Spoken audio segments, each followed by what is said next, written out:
Bonjour, bienvenue. Je suis très heureux de vous retrouver pour les débats de l'ordre.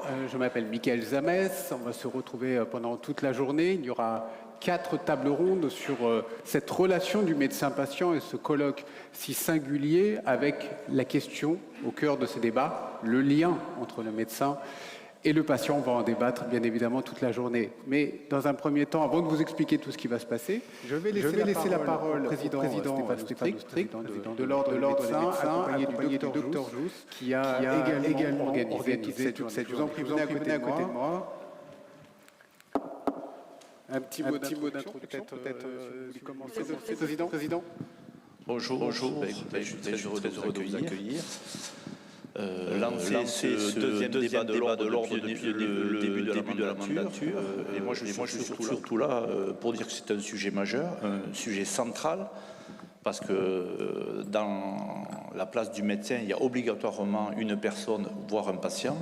Et donc, je trouve que de remettre ça au centre même de la nouvelle mandature et de l'action que mène Lucie Jousse avec les associations de patients, mais dans une vision plus globale, l'ensemble des entités d'un nouveau pacte entre la République, les citoyens et l'ordre des médecins, je trouve qu'on en a bien besoin dans la période. Et moi, je ne vais pas aller plus loin parce que tout le travail qui va vous être présenté aujourd'hui, auquel vous allez participer de près ou de loin, en fait, elle a tout fait. Et c'était un peu la volonté de la mandature, c'est-à-dire que ce ne soit pas le président qui vienne vous asséner des éléments de réflexion ou d'activité, mais que c'était bien sûr chaque conseiller, dans la pleine mesure de ses fonctions et de ses missions, qui devait aller vers les autres, aller vers la société, vers les patients, vers les médecins, et que l'on co-construise une nouvelle façon de diffuser l'information, les discussions, et que l'on avance ensemble. Et je trouve que la République en a bien besoin en ce moment, donc nous on a décidé de se mettre plutôt sur ce credo-là. En tout cas, je remercie bien sûr l'ensemble des participants. Vous allez voir un ordre du jour très riche et très puissant. Les 180 personnes inscrites qui vont arriver, on est déjà une bonne moitié qui est là tout au long de la journée, mais surtout, avant tout, remercier avec force Lucie qui a su mener tambour battant de façon très volontariste la mise en place de ce colloque. Christine avait fait le premier, Lucie le second, voilà, et les autres vont arriver. Je trouve que c'est des belles choses. Voilà, donc merci à vous tous et surtout merci à Lucie. Madame la vice-présidente. Merci, Monsieur le Président. Excusez-moi, il a tout dit, hein, bon, au revoir. Non, voilà, je suis vraiment heureuse d'avoir fait ce débat, je suis heureuse que le Président ait eu confiance sur ce thème. Et sans lien, il n'y a rien. Il n'y a pas de société, il n'y a pas d'amis, pas de famille, pas de vie en fait. Donc c'est la première chose et je pense que notre rôle à nous médecins, c'est d'être auprès de nos patients. Et je me rappelle, j'ai beaucoup appris à la fac, à interroger mes potes comme la police, m'a-t-on dit, à examiner, à diagnostiquer, à réfléchir. Mais j'ai appris le lien en pratiquant tout au long de ma vie. Et moi, j'aimerais que les jeunes générations qui sont là, représentées, apprennent ça à l'université. Et mon but à moi de cette journée, c'est d'aller plus loin. Grâce à vous, vos participations, c'est d'aller vers les universités pour que ça soit dans le règlement, qu'on apprenne à nos jeunes ce qu'est un lien, où commence, où s'arrête le lien, ce qu'est une communication, ce qu'est un patient et ce qu'est la vie en fait. Et je pense que si nous arrivons à cela, j'aurai gagné mon pari. Voilà, donc je vous souhaite une belle journée placée sur la bienveillance et le lien. Merci à vous d'être là. Merci à vous deux. Peut-être juste quelques mots pour l'organisation. Il y a quelques nouveautés par rapport au débat qu'on avait fait il y a quelques mois. Je vous laisserai évidemment la parole pendant tous les débats. Vous aurez des micros qui vous seront distribués pour celles et ceux qui veulent prendre la parole. Mais, nouveauté, je vous le disais, vous allez pouvoir envoyer également des mails pendant le débat si jamais il n'y a pas eu assez de questions ou de réponses, ou si vous voulez approfondir une réponse sur l'adresse suivante. Elle devrait également, voilà, débat@ordre-du-6médecin.fr. N'hésitez pas à envoyer vos messages dans quelques jours peut-être. Vous aurez toutes les réponses nécessaires si jamais on n'a pas pu aller au bout des questionnements aujourd'hui. Et puis, autre nouveauté, nous avons au premier rang ce que nous avons appelé les observateurs. Ils vont venir à chaque fin de table ronde, venir donner un petit peu leurs impressions, leurs commentaires sur les différents propos qui ont pu se tenir. Il y a M. Éric Fiat qui est professeur et philosophe des universités, le professeur Gérard Chalanque, vice-doyen de la conférence des doyens à la faculté de médecine de Montpellier, Catherine Tourette-Turgis, qui est devant moi, présidente fondatrice de l'Université des patients, et le professeur Usan, qui est juste à nos côtés, doyen honoraire, conseiller santé à la présidence de la Sorbonne Université, chargé de mission au CNOM, que tout le monde connaît. Je ne vous présente même plus, monsieur Usan. Vous avez à chaque fois la possibilité d'être avec nous sur les débats et nous vous remercions.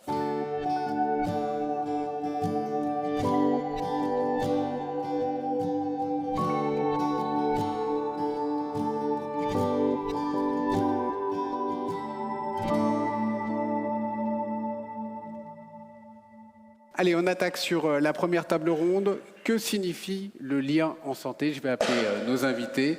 Professeur Éric Fiat, si vous voulez bien venir vous installer au milieu. Madame Dr Christine Louis-Vada, merci de venir aussi également à notre côté, peut-être juste ici si vous voulez bien. Céline Bourgier, Aline Christiani, Monsieur le ministre Yannick Noder, si vous voulez bien venir à nos côtés également, et le docteur Philippe Domblide. Merci de venir à nos côtés. Et Marie-Bérénice Roux. Alors, Philippe Domblide, je vais vous proposer de venir au bout en tant que modérateur. Madame, voilà, tout le monde est installé, c'est formidable, on y va. C'est bien, vous avez tous trouvé vos places. Alors, je vais proposer au professeur et philosophe de bien vouloir introduire nos débats de quelques mots. Je laisserai aussi notre modérateur Philippe Domblide dire aussi quelques mots en introduction et aux conclusions, bien évidemment. Mais peut-être, monsieur le philosophe, Éric Fiat, je me tourne vers vous pour commencer parce que j'aimerais que vous nous donniez un petit éclairage. Moi, je voudrais savoir si, sans lien, il peut y avoir du soin. Ça marche. Non. Ah, bon. Il y aurait des traitements, mais il n'y aurait pas de soins. Ou pour le dire dans la langue de Shakespeare, il y aurait du cure, mais il n'y aurait pas de care. Il me semble que ce que nous avons à dire aujourd'hui, c'est que le colloque singulier, n'est-ce pas, n'est pas quelque chose de luxueux, quelque chose de secondaire, quelque chose de superfétatoire, mais quelque chose d'absolument essentiel. Pourquoi y a-t-il des cabinets, des hôpitaux? Parce qu'il s'agit toujours d'accueillir une hospitalité à une détresse. D'accueillir une hospitalité à une détresse.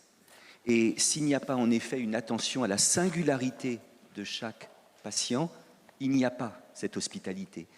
La tradition philosophique distingue entre le particulier et le singulier. Le particulier, par définition, c'est la partie IE d'un tout qu'on nomme la généralité. Mais le singulier, lui, répugne à entrer dans quelque généralité que ce soit.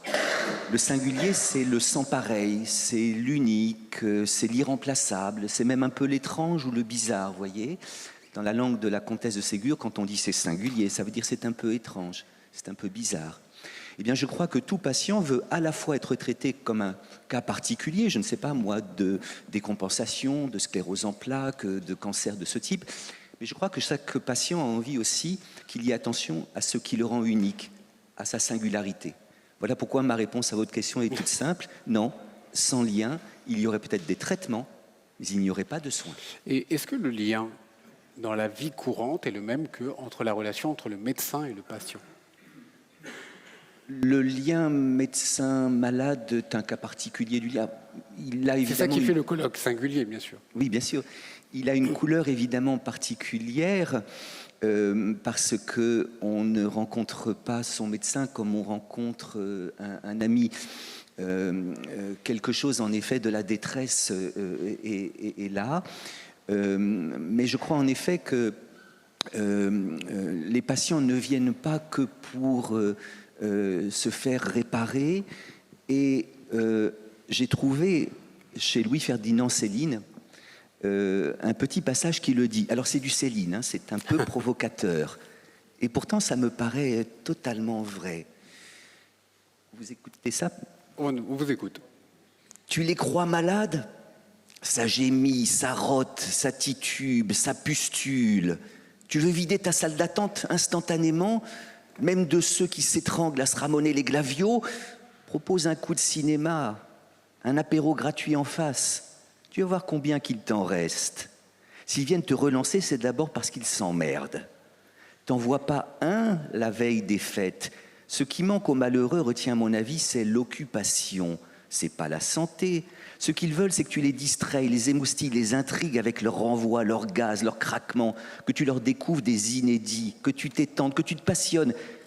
C'est pour ça que tu as des diplômes. Ah, s'amuser avec sa mort, tout pendant qu'il la fabrique. C'est ça tout le médecin, Ferdinand. Ils la garderont, leur chaude-pisse, leur vérole, tout leur tubercule. Ils en ont besoin. Et leur vessie bien baveuse, leur rectum en feu. Tout ça n'a pas d'importance. Mais si tu te donnes assez de mal, si tu les écoutes, tu verras qu'ils seront contents. C'est du Céline. Voilà, vous l'avez dit. On va faire tourner un petit peu la parole. Merci en tout cas d'avoir donné un petit peu le tempo. Philippe Domblide, juste pour vous présenter quand même, secrétaire général adjoint du CNOM, pneumologue qualifié en cancérologie thoracique. Vous êtes notre modérateur, donc vous allez aussi nous donner la position du Conseil national. Je vous laisse quelques mots de Oui, je vais donner la position du Conseil national, mais c'est aussi Christine Louis-Veda qui donnera effectivement pour la section éthique et déontologie la position. Donc, on commence très fort avec Céline. C'est extrait de quoi? D'un château l'autre, de Rigaudon, de Voyage au bout de la nuit, oui, bien sûr. Oui, on a oublié qu'il était médecin. Voilà. Et il en parle d'ailleurs très, très, très simplement dans les premières pages d'un château l'autre. Je crois qu'en fait, moi, quelques mots-clés pour lancer le débat. Je pense que on ne peut pas envisager le lien de confiance. Mot-clé. Effectivement, il ne peut pas y avoir sans confiance, il n'y a pas d'adhésion aux soins. Et on vient d'en parler justement. C'est un lien qui est asymétrique, effectivement. On va le redire, savoir versus la vulnérabilité, effectivement, du patient. Ça, c'est essentiel. C'est un lien de reconnaissance mutuelle, puisqu'on passe d'une relation qui était paternaliste à une relation partenariale. C'est peut-être la place aussi du patient partenaire. Voilà. Et lien thérapeutique, bien sûr. En tant que pneumologue qualifié en cancérologie thoracique, je ne peux pas imaginer qu'il ne puisse pas y avoir un lien qui fasse cette alliance thérapeutique, et puis dans la durée pour l'installer. Mais il faut savoir que ce lien est aussi mis à l'épreuve actuellement, mis à l'épreuve par, je dirais, les difficultés organisationnelles dans les services. Il est mis en difficulté aussi par la technologie, et vous en parlerez. On y reviendra, bien sûr. Dans le deuxième étape, l'IA, voilà. Donc, voilà. Et je pense aussi à une chose qu'il faudra, que l'on ouvrira ensuite avec Marie-Bérénice, c'est aussi la formation. Et Lucie Jouze vient d'en parler. C'est la formation, effectivement, à l'université sur ce lien. Est-elle suffisante? Mais ça, on en reparlera peut-être à la fin. Merci beaucoup. Monsieur le ministre, vous avez, entre autres, lancé plusieurs chantiers, plusieurs lois également, dont une qui porte votre nom. Moi, je voudrais d'abord commencer par savoir, vous, ce que vous entendez par le lien en santé et où est-ce qu'il commence? Alors déjà, merci beaucoup pour cette invitation. Qui est extrêmement reposante parce que d'habitude, c'est PLFSS, c'est projet de loi, c'est tout un tas de choses. Là, ça change un peu, oui. Et là, ça change un peu et je dirais qu'on revient un peu au fondamental qui nous anime et qui nous a fait choisir finalement ce métier. Moi, je dirais que le lien, naturellement, le lien médecin-patient est fondamental, mais je dirais que d'une façon générale, le lien pour les missions qui sont les miennes en tant que parlementaire ou en tant qu'ancien ministre, le lien, c'est fondamental si on veut faire avancer les choses. Je pense notamment à différents sujets. Par exemple, on va parler de sujets quand même qui nous animent. Des aires médicaux, naturellement, le lien avec le territoire est fondamental. Et on voit bien que le lien qu'on va tisser avec le territoire, avec les acteurs, notamment les élus locaux, est fondamental au service des patients. Le lien interprofessionnel, quand on construit un parcours de soins, si on peut avoir le meilleur des parcours de soins s'il n'y a pas le lien interprofessionnel, médecin-médecin ou médecin paramédicaux, au final, le patient ne sera pas pris en charge correctement. Ensuite, le lien, d'une façon générale, sur les grandes causes, pour avoir animé un certain nombre de grandes causes comme la santé mentale, ou là plus récemment et encore cet après-midi les facteurs de risque cardiovasculaire, on voit bien que ce lien, il transcende la relation médecin-patient, puisque c'est des liens qui sont souvent, alors pardon, mais en lien interministériel, c'est-à-dire qu'il faut plusieurs éléments qui poussent ensemble. Par exemple, cet après-midi, sur la loi que je porterai sur la majoration de la prévention cardiovasculaire, c'est un lien fondamental avec l'entreprise. C'est-à-dire que si on n'arrive pas à créer des liens, nous, communauté médicale, professionnelle, à attirer l'œil de l'entreprise sur la nécessité de pouvoir proposer du dépistage aux patients, eh bien, ce lien, il n'est pas automatique.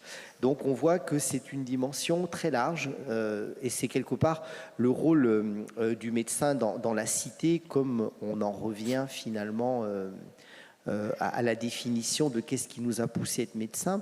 Et je suis très sensible aux arguments de notre ami philosophe sur le fait que sans lien, finalement, il y a un traitement, mais il n'y a pas de soins. Et rappelons-nous l'origine de la médecine, de l'hôpital, de l'hôtel-dieu, de tout ce qui a finalement basé l'organisation de notre système. C'est le 5e, 7e siècle.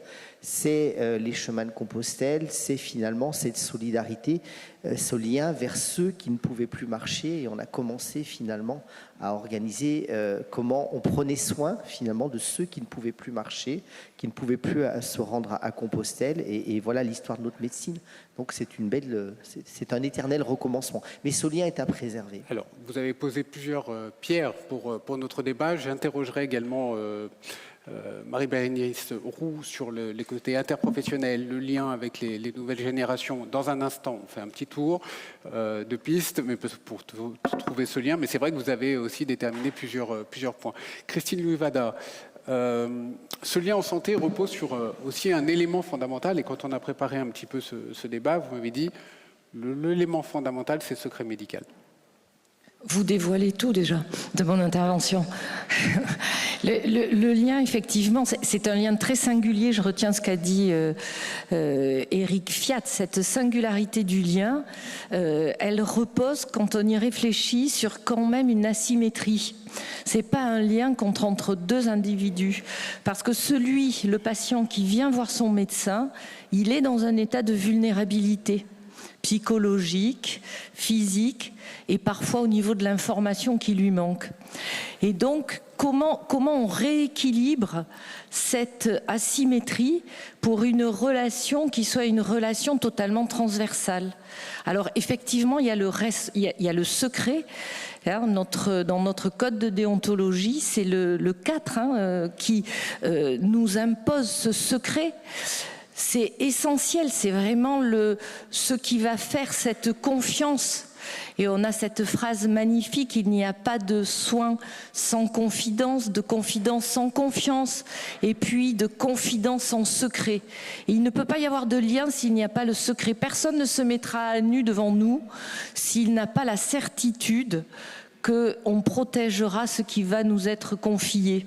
Et on ne peut pas soigner si on ne sait pas tout du patient que l'on a en face. Donc il y a la déontologie qui rééquilibre cette asymétrie, et puis il y a la loi Kouchner qui donne des droits aux patients et qui elle aussi va rééquilibrer. Et puis je pense que de plus en plus, on doit aller vers une information qui fait également partie de nos devoirs déontologiques vis-à-vis des patients. C'est cette information claire et loyale dont nous sommes responsables de savoir si oui ou non le patient que nous avons en face l'a comprise. Et c'est elle qui va vraiment construire un lien transversal dans une relation la plus symétrique possible. Et je pense que des soins de qualité, de nos jours et de plus en plus, ne peuvent s'établir que si la symétrie s'établit. Alors justement, Aline Christiani, vous êtes patiente partenaire auprès des services oncologie médicale, chirurgie et cancérologie, gynécologie, pardon. Vous avez entendu à l'instant le docteur Louis Vada qui dit le droit des patients. On a donné des droits aux patients.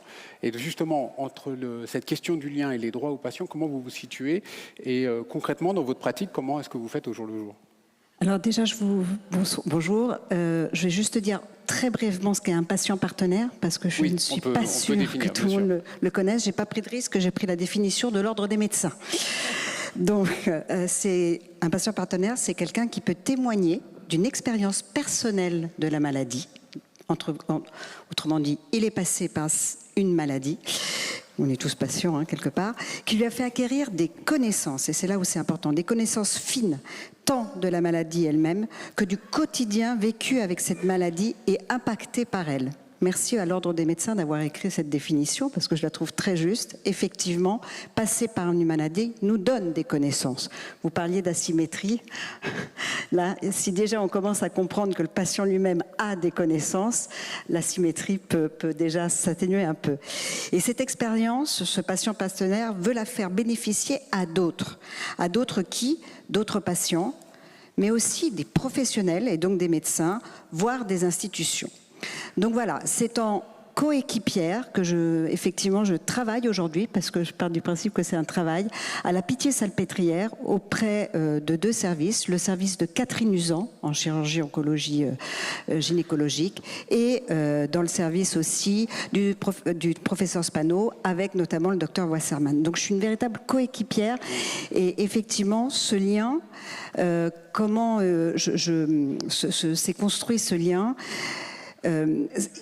Il part du principe effectivement qu'on a acquis des connaissances et qu'on peut les mettre au service d'autres, mais pourquoi faire? Pourquoi faire en fait? Pour effectivement permettre à ces lois qui ont été mises en place d'être vraiment en activité. C'est-à-dire tout simplement, j'essaye auprès des patientes de les aider à définir, à exprimer, à formuler leurs besoins. Pour pouvoir, à vous médecins, mieux justement les exprimer, avoir le courage de les exprimer, savoir trouver les mots pour vous les dire et pour pouvoir partager avec vous des choses importantes qui vont leur permettre après de suivre au mieux leur traitement. Voilà ce que j'essaye de faire. Donc, est-ce que ça a répondu à votre question? Oui, donc, les droits du patient sont bien sûr importants et ils passent quand même par ce lien. C'est parce qu'il y a ce lien médecin-patient qui doit passer d'un rapport très professoral, patriarcal, appelons-le comme on veut, à un lien qui se veut pas d'égal à égal, parce que ce n'est pas le sujet, mais d'humain à humain. C'est peut-être là le sujet. C'est-à-dire que vous êtes médecin, nous sommes patients, on est des humains face à une vulnérabilité, c'est vrai. Vous êtes forcément notre sauveur, quelque part. Vous apparaissez comme notre sauveur. Donc c'est vrai qu'il y a ce rapport du un à plusieurs. Vous êtes mon médecin. Je fais partie de vos patients. Mais comment effectivement, et vous l'avez tous dit, me rendre singulière au moment où on se rencontre? Comment me faire comprendre, par exemple en oncologie, parcours sain, que je ne suis pas qu'un sain malade, mais je suis une femme qui avait ses projets, qui avait sa vie, qui a son âge, qui a son expérience.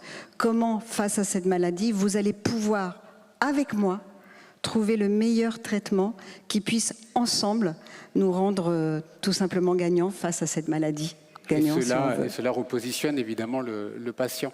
Je voudrais vous donner la parole, Céline Bourgier. Vous êtes professeure des universités, praticien hospitalier de la faculté de médecine de Montpellier-Nîmes, qui est bien représentée aujourd'hui. Quand vous entendez tout ça, dans votre pratique quotidienne, comment est-ce que vous vous organisez? Comment est-ce que cela touche entre la nouvelle façon d'avoir ces patients, ce rôle de patient, et le lien nécessaire avec les médecins?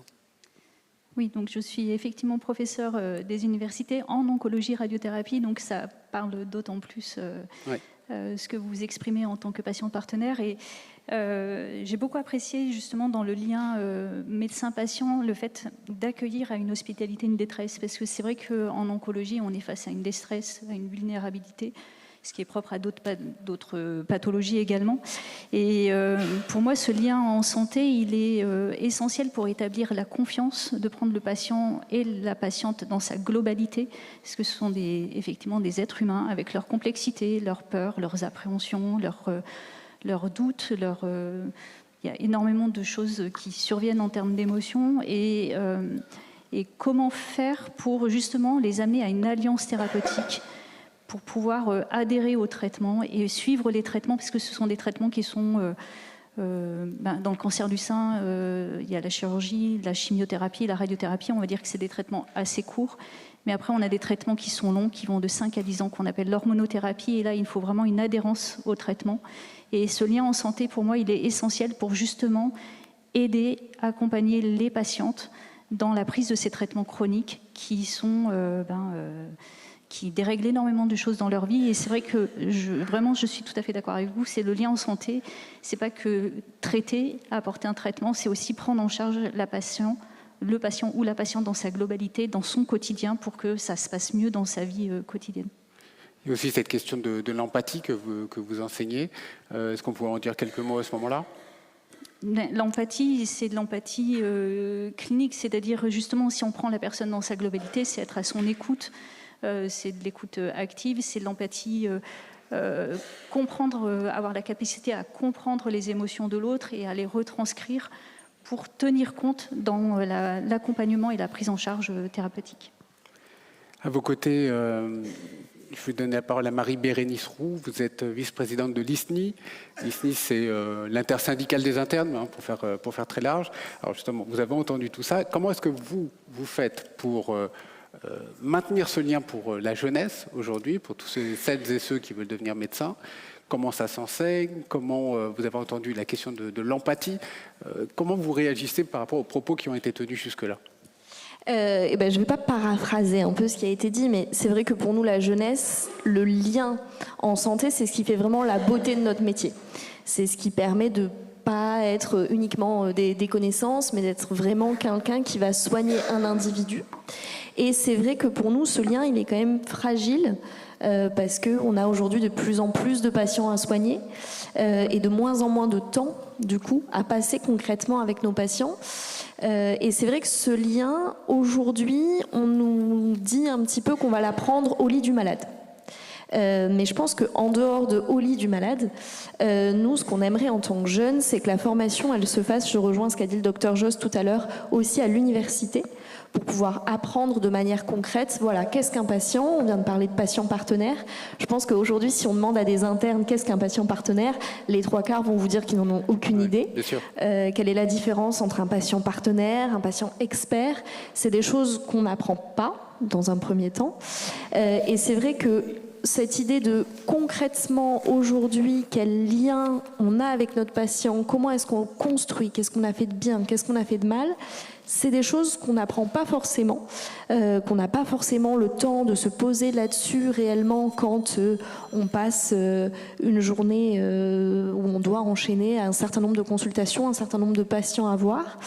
Et c'est vrai que nous, en tant que jeunes, aujourd'hui, on a quelques cours un petit peu à l'université, mais très rapides. On aimerait en avoir beaucoup plus et on aimerait qu'au sein de nos stages cliniques, on puisse avoir des temps dédiés pour justement se poser là-dessus. Alors justement, là c'est très intéressant. Alors, excusez-moi, je vais me tourner vers Monsieur le Ministre quand même, parce que vous avez entendu, j'imagine, dans votre exercice tout ce qui vient d'être dit. Qu'est-ce qui a été mis en place? Ou est-ce comment on peut aller plus loin? Et là, je vais essayer d'avoir ce débat entre nous pour qu'on puisse essayer d'aller trouver quelques solutions. Je crois que ce que dit notre jeune collègue est plein de sens. Rappelons-nous, pour ceux qui n'ont malheureusement pas l'âge de la vice-présidente de l'ISNI, on a déjà vécu ça, notamment sur les actes. On a maintenant les centres de simulation qui nous permettent effectivement de pouvoir réaliser des actes, pas la première fois sur le patient. Mais ce n'est pas si récent que ça. Ça a une quinzaine d'années. Et effectivement, ce que vous avez très bien dit, c'est de dire on va apprendre ce lien au lit du malade. Mais moi, je fais partie de générations, comme une grande partie de la salle, où en fait, quand on faisait des actes techniques, il y avait bien une première fois et on les réalisait bien sur des patients.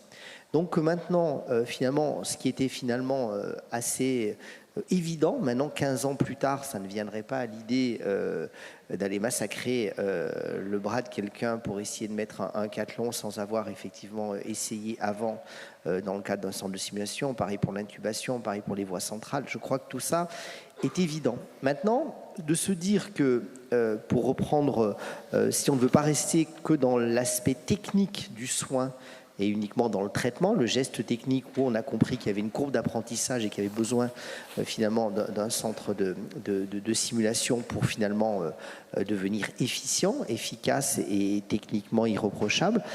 Cette relation qui se construit avec le patient, on peut effectivement penser qu'il faut en poser les bases sémantiques et de pouvoir le mettre dans finalement la bonne pratique, puisqu'on avait finalement un enseignement des signes fonctionnels, des signes physiques, des signes généraux. Ça, je crois que ça fait partie de notre cours de sémiologie de 3e année. Mais se dire que finalement, au vu de l'essor des réseaux sociaux, qui peuvent quand même influencer les relations des nouvelles générations vis-à-vis du concret. Au vu de l'intelligence artificielle, puisqu'on a quand même vu, ça doit interroger quand même, certaines études qui ont montré qu'en termes d'empathie, l'IA parfois faisait mieux que le professionnel de santé.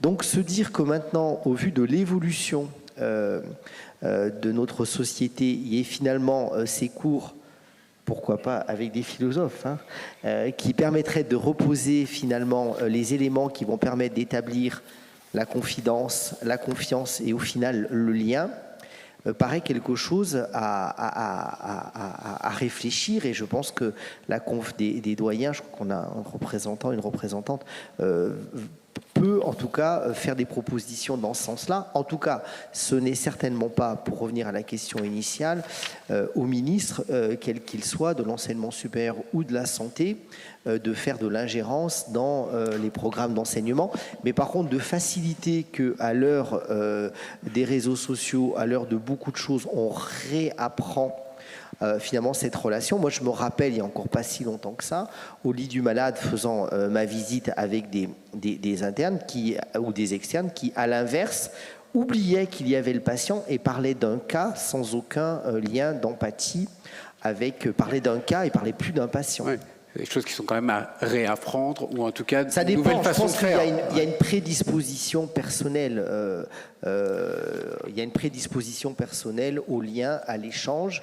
Par contre, que cette prédisposition ou pas que l'on a, on puisse acquérir avec la base d'un enseignement les règles qui permettent de définir l'espace de confiance de ce lien pour qu'il ne soit pas trop amical, qu'il ne soit pas trop froid, qu'il ne soit pas trop... Je pense que ça fait partie des choses, des bonnes pratiques médicales au sens éthique du terme. Alors, Philippe Domblit d'un mot, Christine Louis-Vada, juste après. Oui, moi je me suis reconnu tout à fait dans ce que vient de dire Yannick Leder, dans ce que nous avons, mais aussi dans le fait que ça s'apprend, mais pas que. C'est ça aussi. On travaille aussi sur une matière humaine et effectivement, il y a quand même, avec l'apprentissage, l'individu. Moi, j'aurais voulu poser une question aux philosophes. J'aurais voulu dire, finalement, c'est une relation singulière, effectivement, le lien, mais nous sommes de plus en plus dans une société avec des relations plurielles dans une équipe médicale. Comment vous voyez un petit peu la chose? Parce qu'en fait, les patients, ils reviennent toujours vers la relation singulière. Voilà. Pour l'avoir fait dans des pathologies comme des pathologies de maladies rares, où effectivement on travaille à plusieurs spécialistes, on revient toujours vers la relation singulière. Quel est votre avis là-dessus ? Juste un tout petit retour en arrière. Je dirige à l'université Gustave Eiffel. C'est une université qui change de nom tout le temps. Quand j'y suis arrivé, elle s'appelait Marne-la-Vallée. Puis elle s'est appelée Paris-Est Marne-la-Vallée. Elle s'appelle Gustave Eiffel maintenant. Mais c'est toujours la même. Ce qui fait que je peux faire croire à mes collègues à une mobilité que je n'ai nullement, parce que c'est toujours la même université. Mais dans cette université, je dirige un master de philosophie, parcours éthique médicale et hospitalière appliquée. C'est un peu long, mais qu'est-ce à dire ? Que nos étudiants sont des professionnels du soin qui, en formation continue, viennent faire de la philosophie et de l'éthique avec nous. Professionnels du soin, c'est-à-dire une bonne moitié de médecins et puis une bonne moitié de non-médecins, donc infirmières, kinésithérapeutes, sages-femmes, directrices d'EHPAD, assistantes sociales dans le monde hospitalier. Et j'ai eu l'impression ces dernières années que mon public vieillissait avec moi. C'est-à-dire que le profil des gens qui venaient faire ce master, c'était des médecins de 53 ans qui avaient envie de faire un peu le bilan de leur carrière. Et merveilleuse nouvelle, cela fait 3 ans que maintenant viennent des internes, des jeunes femmes, pour la plupart, extrêmement brillantes, et qui sentent peut-être quelque chose comme un manque. Parce qu'elles sont très occupées, vous l'êtes, n'est-ce pas ? Et cependant, elles prennent le temps de venir faire de la philosophie et de l'éthique avec nous. Voilà une bonne et peut-être une mauvaise nouvelle à la fois, une nouvelle que je voulais vous transmettre. Alors, je vous réponds, je crois en effet que ce retour au colloque singulier vient du fait que beaucoup de patients sont très heureux que leurs médecins connaissent les bons protocoles, les bonnes procédures, les bonnes techniques, les bonnes mécaniques. Nous n'en sommes plus, et fort heureusement, à l'époque du bon samaritain, où les moyens du soin, c'était l'improvisation généreuse, voyez. Il enduit ses plaies d'huile et de vin, il le charge sur sa monture et le conduit à l'hôtel riproche. Bon, c'est magnifique, mais en même temps, du point de vue médical, par exemple, du point de vue nosocomial, je pense que mettre du vin et de l'huile sur les plaies, au moins s'il avait mis de l'agneau à 80 degrés peut-être, mais bon, le charger sur la monture alors qu'il a les os cassés, donc vive ce progrès de la médecine, ce progrès scientifique, qui fait qu'aujourd'hui la plupart des patients dont je suis bénéficient en effet de progrès scientifiques qui font que les médecins connaissent les bons protocoles, les bonnes procédures, les bonnes techniques, les bonnes mécaniques. Mais ce qui m'inquiète, c'est la réduction du soin à un protocole, à une procédure, à une technique et une mécanique. Entendez-moi bien, je suis pour les protocoles, les bons protocoles, les bonnes procédures, les bonnes techniques, les bonnes mécaniques, mais ce qui m'inquiète, c'est la protocolisation, la procédurisation, la technicisation, la mécanisation généralisée du soin. Et parce que les grands écrivains disent les choses mieux que les grands philosophes, je donnerai la parole à Jean Cocteau, qui, pendant qu'il tournait La Belle et la Bête, est tombé très malade. Il souffrait à la fois d'un anthrax, d'un impétigo, d'un phlegmon et d'une trachéite, le pauvre. Il est obligé d'arrêter le tournage du film. Il est hospitalisé alors à l'Hôtel-Dieu. Et malgré sa souffrance, il a le courage et le temps de continuer à tenir son journal. Et ça vient d'être réédité aux éditions du Rocher, Jean Cocteau, Journal de La Belle et la Bête. Et il y a 2 pages qui ne peuvent pas ne pas vous intéresser. Si ma mémoire est bonne, c'est la page du 15 septembre 1945 et la page du 16 septembre 1945. Le 15 septembre 1945, Cocteau dit ce que c'est que la souffrance. Et il écrit « Il m'est arrivé de parler de la souffrance quand je ne la connaissais pas. Alors je pouvais la couler en de belles images, je pouvais nervaliser. » C'est une façon pour Cocteau de rendre hommage à un autre poète, Gérard de Nerval. Vous savez, quand Nerval souffre, il dit « Je suis le ténébreux, le veuf, l'inconsolé, le prince d'Aquitaine à la tour abolie. » Je crois que quand vous interrogez vos patients qui souffrent beaucoup, vous leur demandez comment ça va, je ne crois pas qu'ils vous répondent « Je suis le ténébreux, le veuf. » Et Cocteau dit « Souffrir, c'est autre chose. Souffrir, c'est ce qui fait un être se recroqueviller au coin de la chambre, appeler n'importe qui, n'importe quoi, ne plus pouvoir parler qu'en langue de bête. » Et souvent, la langue qui reste quand on souffre atrocement, c'est le cri, le gémissement, et pas la belle parole poétique. Et je tourne la page et j'en arrive au 16 septembre 1945, et Cocteau va dénoncer génialement cette réduction du soin à un protocole, à une procédure, à une technique, puisqu'il écrit, donc il appelle, ce sont des bonnes sœurs à l'époque qui soignent. Il écrit « Étrange psychologie que celle des bonnes sœurs. Les bonnes sœurs ne sont pas vraiment bonnes. Elles remplacent la bonté par un mécanisme de bonté. On appelle, c'est un automate qui rentre dans la chambre, la range et en sort. Les bonnes sœurs ne soignent pas le malade, elles soignent la chambre du malade, dont le malade n'est qu'un élément parmi d'autres. Toute attention à la singularité du cas du malade déréglerait le mécanisme et leur semblerait un crime de lèse-majesté par rapport au médecin-chef ou à la mère supérieure. Alors il faut actualiser le texte, c'est plus des bonnes sœurs, des soignantes, c'est plus le médecin-chef, c'est le chef de pôle, c'est plus la mère supérieure, c'est la cadre supérieure infirmière, mais à l'heure de la T2A, est-ce que le texte de Cocteau n'est pas encore plus actuel que quand il l'a écrit? Et voilà pourquoi, en effet, la retrouvaille avec le médecin qui me connaît bien, un Cocteau dit très bien ce qui fait les frais de cette protocolisation, c'est la singularité du cas du patient. J'ai donné la parole, c'était un peu long, à un grand écrivain. C'est très intéressant, docteur Luvada, sur justement ce qui vient d'être dit peut-être. C'est formidable, c'est tellement d'actualité ce que vous venez de dire, et je comprends, enfin, ces études de médecine qui nous enferment dans des protocoles, et de plus en plus, il faut arriver à apporter, et protocoles qui sont nécessaires et qui font de nous de bons médecins qui prennent en charge bien les patients. Pour revenir sur la formation qui a été évoquée, comme vous l'avez fait, je pense qu'il faut ouvrir les universités justement aux patients partenaires qui viennent dès les premiers cycles des études médicales apporter à chaque stade, à chaque cycle, apporter cette transversalité qu'on doit avoir avec nos patients. Je pense que c'est en échangeant très tôt avec des patients guéris, mais des patients qui viennent parler de leur expérience. C'est eux qui doivent apprendre aux jeunes médecins dans les universités comment acquérir cette empathie dont Philippe Domblit disait très justement que c'est quand même quelque chose aussi qui nous est propre, donc on ne va pas tous la manifester de la même manière, mais apprendre l'écoute, c'est quelque chose qui doit se faire très très tôt, et je pense qu'on a vraiment il faut réfléchir à un modèle avec dans les universités, avec vraiment essentiel, un module aussi important que tous les autres, qui soit cette communication et avec cette expertise que vous, madame, vous nous apporterez. Madame Christiani. Merci. Et justement, pour aller dans votre sens, je voudrais rendre à César ce qui est à César. Le professeur Catherine Usan, donc professeur et bien sûr chirurgienne gynécologue oncologique à la Pitié, me fait participer à plusieurs cours. Concrètement, nous co-animons le cours sur l'annonce auprès des internes. Co-animer, ça veut dire quoi? Ça veut dire qu'on a d'abord une patiente partenaire qui vient témoigner de son vécu de l'annonce. Et puis après, effectivement, nous échangeons en direct avec les étudiants. Et après, bien sûr, le professeur Usan attaque la partie théorique, mais il y a toute cette partie très pratique. Et cette partie pratique, cher ministre, elle se poursuit puisque nous allons au centre de simulation, où là, nous allons effectivement, je fais partie des gens qui assistent auprès d'autres médecins à de la simulation. Donc, je joue la patiente, j'adore ça. Les médecins eux-mêmes jouent les patients. Mais du coup, c'est des cours de simulation.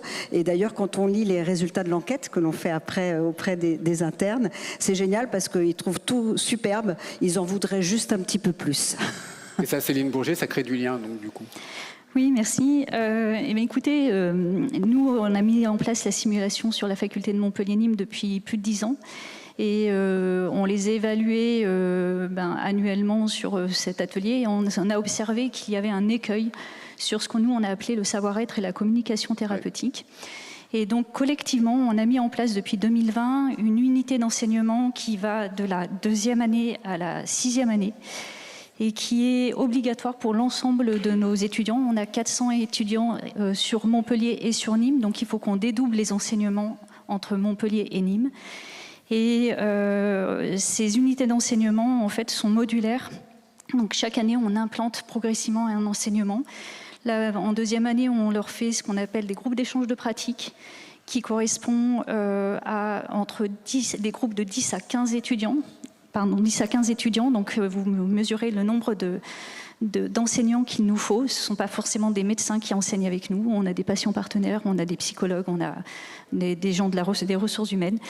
Ça permet d'évaluer justement leur vécu émotionnel lorsqu'ils arrivent en stage hospitalier, notamment dans le stage infirmier.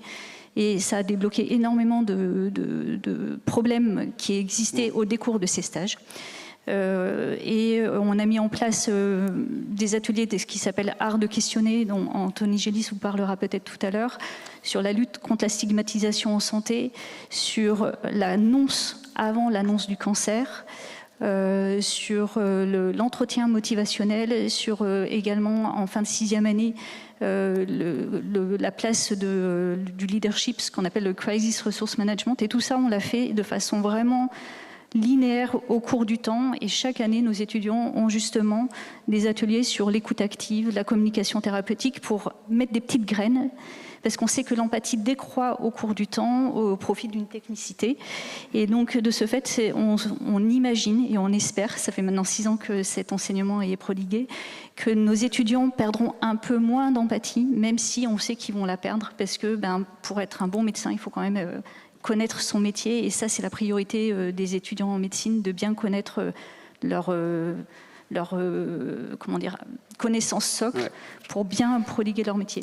Alors, Yannick Neuder voulait prendre la parole. Juste, je demande à la salle si vous avez des questions, des remarques, etc. Je vais revenir vers vous dans pas très longtemps. Donc, vous pouvez commencer à préparer. Il y a des micros qui vous seront fournis. Monsieur le ministre. En fait, notre collègue pousse la porte finalement des 3 savoirs. Et qu'est-ce qui va faire qu'une relation, un lien patient-médecin va être de qualité? Tout d'abord, il y a le savoir, parce qu'un patient qui voit un médecin et qui ne sait pas lui répondre à sa question ou lui régler son problème médical, le lien ne peut pas être satisfaisant, parce que le fondamental n'aura pas été réalisé. Après, il y a le savoir-faire, et ça, je crois que nos études de médecine sont là, que ce soit un savoir-faire médical, technologique, les centres de simulation. Je crois que c'est le rôle de nos facultés, de notre enseignement, de notre compagnonnage que nous avons dès les premières années de médecine. Mais après, le dernier point, c'est le savoir-être. Et je pense que ce savoir-être, il peut maintenant effectivement bénéficier d'un vrai enseignement avec des patients experts ou autres. Pourquoi? Parce que déjà, nos études de médecine, le mode de sélection en première année, en fonction des facultés, peut être différent. On a des enseignements de première année qui sont totalement en ligne, qui sont totalement à distance, enfin même s'ils sont parfois à la faculté, mais c'est à distance. Donc on sélectionnera l'étudiant sur ses connaissances, mais pas forcément sur ses compétences, et notamment avoir un lien équilibré, ça fait partie aussi d'un champ de compétences qui n'est pas forcément exploré. Et je crois que ce savoir-être, pour un certain nombre de médecins, d'étudiants, de professionnels de santé, il sera avec une bonne prédisposition, c'est ce qui fera choisir ce choix sur Parcoursup, mais pour certains, il ne sera pas évident, et je pense qu'il y a un potentiel au départ, mais on peut... Pourquoi selon vous, c'est pas si évident? Parce que je crois qu'il y a différents, notamment, je pense notamment beaucoup aux filières, notamment les choix lorsqu'il y a des passerelles, par exemple. Moi, j'ai eu quelques exemples dans ma vie professionnelle d'avoir d'excellentes internes qui avaient fait, par exemple, j'espère qu'il n'y en a pas dans la salle, qui avaient fait Polytechnique, qui avaient fait l'IX, qui étaient donc des véritables très bonnes machines intellectuelles, mais passer de Polytechnique à médecine ne s'accompagne pas forcément du lien nécessaire. Donc il y a bien toutes les compétences intellectuelles, il y a le savoir, il y a le savoir-faire, mais le savoir-être, alors je stigmatise pas, mais en tout cas sur les venues de passerelles, je pense que c'est ce qui n'existe absolument pas, par exemple, quand on a un soignant, par exemple paramédical, qui reprend des études, en général, cette partie-là, ce lien est déjà beaucoup plus facile, beaucoup plus acquis déjà.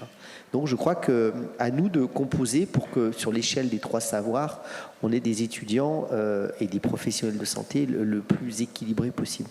Alors justement, on va continuer sur la question des étudiants, parce qu'on a une question qui nous a été fournie déjà par mail, qui vous est destinée, Madame Roux. Alors, je me permets de vous la lire. Il me semblerait intéressant de préparer les étudiants au poids du lien avec les patients qui se modifie avec le temps et la responsabilité croissante qui pèse sur les épaules du médecin avec la taille de la patientèle et le vieillissement de celle-ci. Donc c'est le docteur Lise François, je me permets de la citer, qui vous pose cette question, Marie-Bérénice Roux, si vous voulez bien répondre, et puis on continue notre tour de table. Oui, effectivement, c'est vrai qu'aujourd'hui, le patient... On nous apprend quelque chose qui est presque assez dichotomique entre soit un patient vraiment expert ou un patient partenaire, où on est dans une vraie relation, et à l'inverse, certaines fois on nous présente un peu le patient comme un danger, si je peux utiliser ce mot-là, avec quelqu'un qui va peut-être porter plainte contre nous. Donc, on a des procédures à apprendre, des mots à écrire, type dans les dossiers pour... se couvrir en cas de plainte.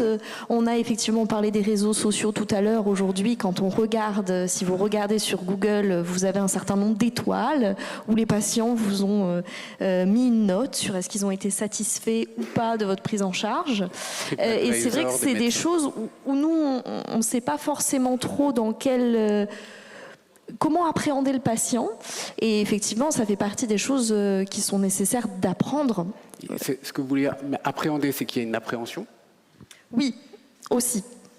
Effectivement, comment est-ce qu'on va se mettre en lien avec le patient ? Il y a notamment la question effectivement de comment le soigner, mais aussi soi-même, comment se protéger. Et c'est quelque chose qu'effectivement, il faut jongler entre les deux. Philippe Domblide, peut-être sur ce point, comment se protéger? J'aimerais aussi entendre les questions de déontologie là-dessus. Peut-être pas sur le sujet de se protéger, mais peut-être sur le sujet, je dirais, de la sélection par rapport à ce qu'on peut envisager, parce que c'est le vrai problème. On parle d'empathie, mais on a essayé, là, ces dernières années, effectivement, de modifier les critères de sélection en première année, justement pour sélectionner des étudiants qui auraient un profil un petit peu plus, je dirais, empathique ou potentiellement empathique pour les années futures. Mais on se heurte à un autre problème qui va être, je dirais, je pense, la plasticité des études médicales. Les études médicales, si vous voulez, c'est quelque chose qui, en France, sont assez... on court plutôt dans son couloir. C'est-à-dire que changer de spécialité, c'est devenu très compliqué.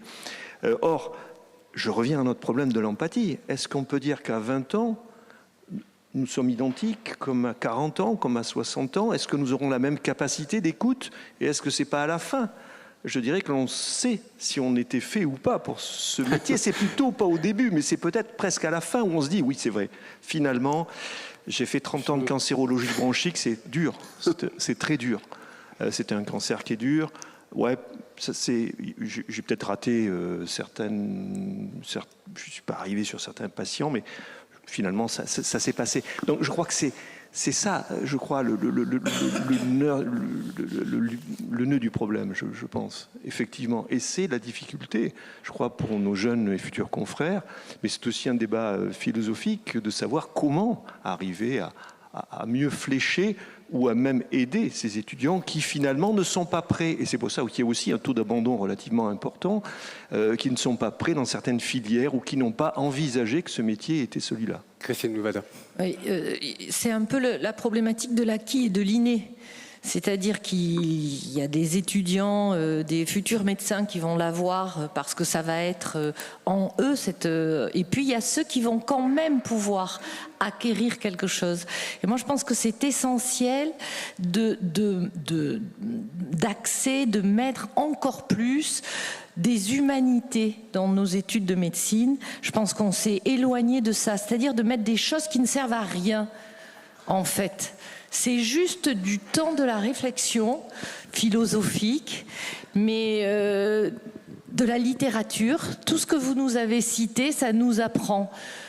Et je pense qu'il faut qu'on arrive à remettre dans des études qui ne sert à rien.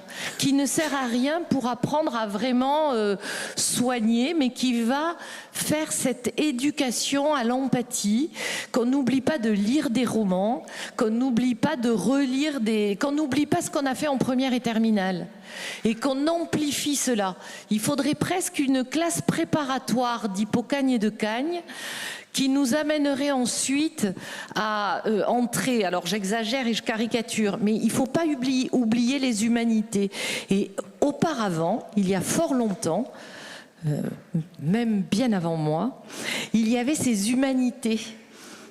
Et je pense qu'il faut réfléchir tous autour de la table, je l'ai dit tout à l'heure, aux patients partenaires, mais aussi à cette réflexion, cette étude de la littérature, de la philosophie, de l'histoire de la médecine, à toute cette démarche d'enrichissement intellectuel.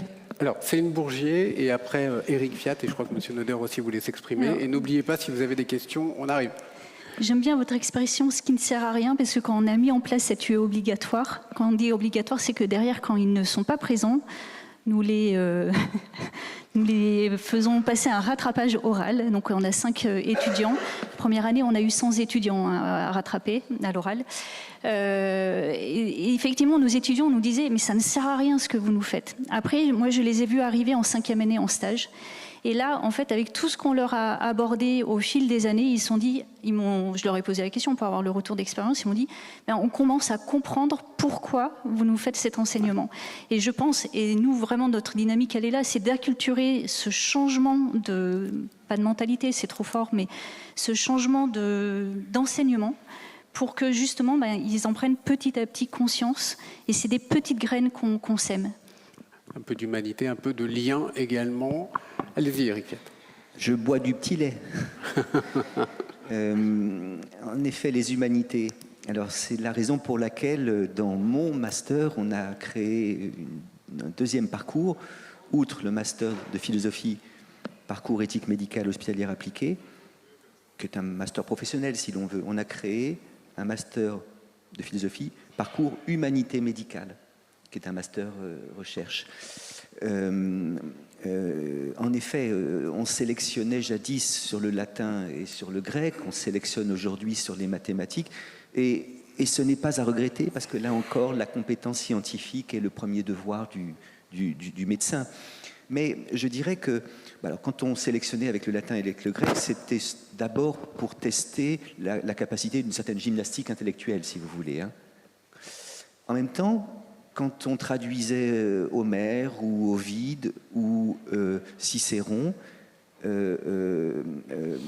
on rencontrait l'amour, Ovide, on rencontrait la vieillesse, Cicéron, on rencontrait les passions, Homère, et je crois en effet que la disparition du latin et du grec, la disparition de ce qu'on appelait les humanités, est quelque chose de préjudiciable. Ça s'appelait Literae humaniores, c'est-à-dire ce sont les lettres qui humanisent. Et je bois du petit lait que mes collègues en fassent la publicité et la réclament. J'entends bien. Et Yannick, je peux ajouter un tout petit mot. Oui, mais allez-y, après j'interroge. C'est à propos de la question de l'inné et de l'acquis. Certains sont devenus médecins par vocation, d'autres pas forcément, mais c'est pas parce qu'on est devenu médecin par vocation de soigner et d'aider qu'on sera forcément un bon médecin, et c'est pas forcément parce qu'on est devenu médecin un peu par hasard qu'on sera forcément un mauvais médecin. Pourquoi ? Parce que celui qui est entré dans ce métier par vocation, c'est en effet une image idéale. Et il a imaginé que dans son cabinet, du matin au soir, il y aurait la rencontre d'un homme purement attentif et d'un patient purement reconnaissant à qui il donnerait de purs soins et une pure empathie. Et l'idéalisation fomente la déception. Il va rencontrer en effet des patients désagréables, ingrats, méfiants et qui ne se lavent pas les pieds. Et le problème, c'est que l'idéalisation fomente la déception et il peut y avoir une amertume. De l'autre côté, c'est pas parce qu'on est venu dans ce métier parce qu'on espérait, je ne sais pas moi, un certain renom ou y gagner un peu d'argent qu'on sera forcément un mauvais médecin. Parce qu'en effet, sur le terrain, on peut apprendre quelque chose de la relation et on se dit, mon Dieu, il y a quelque chose là à quoi je ne m'attendais pas qui fait que c'est quand même plus intéressant que d'être pilote de Boeing. On peut être pilote de Boeing et avoir de l'empathie. Hein. Et être un bon médecin aussi. Yannick Noder, moi je m'attendais à ce qu'on parle beaucoup terrain, notamment avec Marie-Bérénice Roux, en disant on a besoin de stage, on a besoin d'aller sur le terrain. Et là on se retrouve avec plus d'humanité, plus de liens, plus de différenciation par rapport à ce qu'on emploie aujourd'hui et la façon dont on étudie aujourd'hui. Est-ce que ça vous surprend ? Non, ça ne me surprend pas. Quand j'entendais dire des choses qui nous servent, des choses qui ne nous servent pas, je crois qu'il faudra, dans des périodes plus propices aux réformes structurelles avec plus de stabilité, je crois qu'il faut repenser nos études de médecine. Elles sont particulièrement longues. Et cette longueur de médecine doit interroger. Donc peut-être qu'effectivement, il faut envisager ce travail sur, je pense, des années plus proches du terrain, de professionnalisation. Je crois que les jeunes le demandent, mais professionnalisation, plus de terrain, plus de stages, comme vous venez de le dire, n'est pas opposé, antinomique, avec effectivement plus d'humanité. Et moi, pour paraphraser certaines citations classiques, science sans conscience n'est que ruine de l'âme, science sans finalement humanité. On peut avoir des têtes bien faites si on ne sait pas s'adresser aux patients. Ne produira pas l'effet escompté. Donc je crois que, je pense que dans notamment le premier cycle d'études médicales, s'il faut se mouiller un peu, je pense qu'il y a des choses qui pourraient être allégées, qui pourraient très clairement être allégées parce qu'il n'y en a plus il n'y a plus forcément d'intérêt à part certaines filières, mais je crois qu'on pourrait alléger et ce temps entre guillemets libéré pourrait permettre effectivement de cultiver l'empathie et pourquoi pas de cultiver l'empathie. On peut très bien cultiver son empathie auprès de son maître de stage, qu'il soit en ville ou à l'hôpital. Je crois que l'empathie n'a pas de spécificité hospitalière ou libérale. Alors, Madame Bourget, vous vouliez peut-être vous exprimer sur cette question. Il y a Marie-Bérénice Roux et je faisais des petits signes pour qu'on apporte des micros parce que le professeur Uzan voulait vous poser une question. Alors peut-être Madame Roux, déjà dans un premier temps. Effectivement, je pense que tout à l'heure vous avez dit il y a un problème dans nos études, c'est qu'elles sont centrées sur des concours. Et effectivement, vous avez dit tout à l'heure que quand c'était pas obligatoire, il y en a plus d'une centaine qui n'étaient pas venus, parce que la problématique aujourd'hui de nos études, c'est que ce qu'on veut, c'est réussir des concours. Donc déjà, c'est compliqué de sélectionner des gens avec de l'empathie sur des années à préparer, à réviser, à apprendre des choses par cœur pour réussir sur les concours.